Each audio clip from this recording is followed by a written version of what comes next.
Welcome to the Folktale Project. This is Dan Charles. Today we have another story from Brazil, and this is a story again about how an animal gets to be a certain way.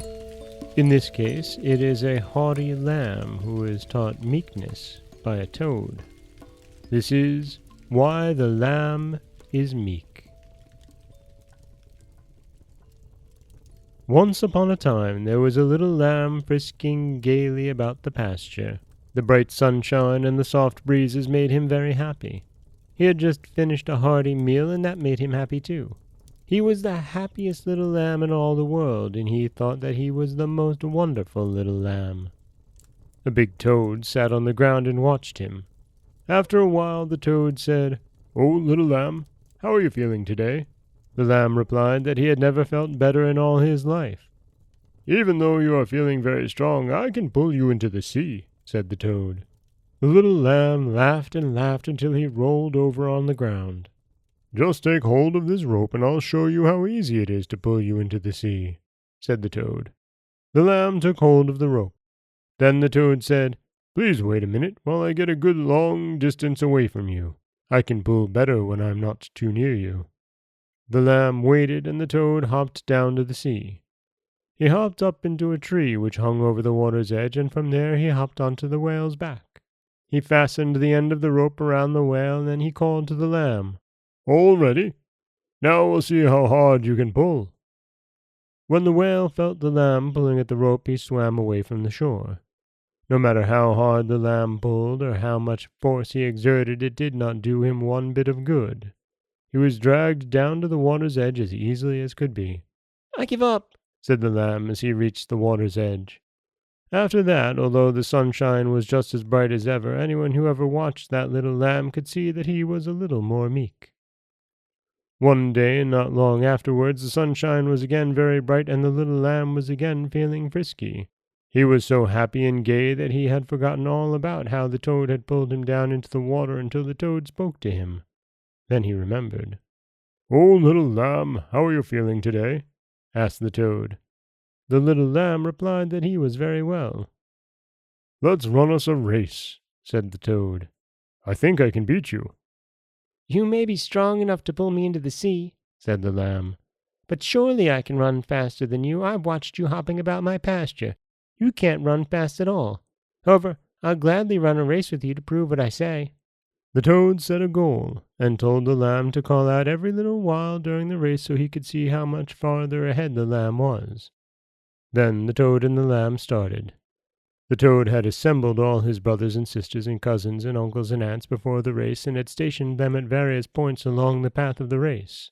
He had told them that whenever any of them should hear the lamb calling out, "Luck-a-lay, luck-a-lay, luck-a-lay," the toad which was nearest should answer, "Gulugo-bango-bango-lay." The lamb ran as fast as he could. Then he remembered his promise and called out, "Luck-a-lay, luck-a-lay, luck-a-lay." He expected to hear the toad answer from a long, long distance behind him. He was much surprised to hear someone near him answer, "Gulugo-bango-bango-lay." After that he ran faster than ever. After running on for some distance farther, the lamb called out again, "Luck-a-lay, luck-a-lay, luck-a-lay." Again he heard the answer at only a short distance away, "Gulugo-bango-bango-lay." He ran and ran until his little heart was beating so fast that it seemed as if it would burst. At last he arrived at the goal of the race which the toad had set, and there sat the toad's brother, who looked so much like him that the lamb couldn't tell them apart. The lamb went back to his pasture very meekly and quietly. He acknowledged that he had been beaten in the race. The next morning the toad said to him, "Even though you did not run fast enough to win the race, you are still a very fast runner. I have told the daughter of the king about you, and I have said to her that some day she shall see me riding on your back with a bridle in your mouth as if you were my horse." The lamb was very angry. "Perhaps you are strong enough to pull me into the sea, and perhaps you can beat me when we run a race," said the lamb. "But never, never in the world will I be your horse." Time passed, and the sunshine was very bright, and the soft, gentle breezes were very sweet. The lamb was so happy again that he forgot all about how the toad had pulled him into the sea and how the toad had beaten him at running the race. He was very sorry for the toad when he saw him all humped up in a disconsolate little heap one day. "Oh, poor toad, are you sick?" he asked. "Isn't there something I can do to help you?" The toad told him how very sick he was. "There is something you could do to help me," he said, "but I don't believe that you are quite strong enough or can travel quite fast enough." The lamb took a deep breath and blew out his chest. "I'll show you," he said. "Just tell me what it is." The toad replied that he had promised to be at a party that afternoon at the house of the king's daughter, and he did not see how he could possibly get there unless somebody would carry him. "Jump on my back," said the lamb. "I'll carry you." The toad shook about on the lamb's back after they had started, so that it seemed as if he would surely fall off. After a little while he said, "I cannot possibly stand riding like this. It jars all my sore spots. I'll have to get off." He tried it a little while longer and shook about worse than ever. Then he said, "Do you know, I think I could endure this painful ride a little better if only I had something to hold myself by. Do you mind if I take a piece of grass and put it in your mouth? I can hold on to that when I shake about and my sore spots will not hurt so much." The lamb let the toad put a piece of grass in his mouth. After a while the toad asked for a little stick. "The fleas and mosquitoes annoy me terribly," he said. "If only I had a little stick, I could wave it about over my head and frighten them away.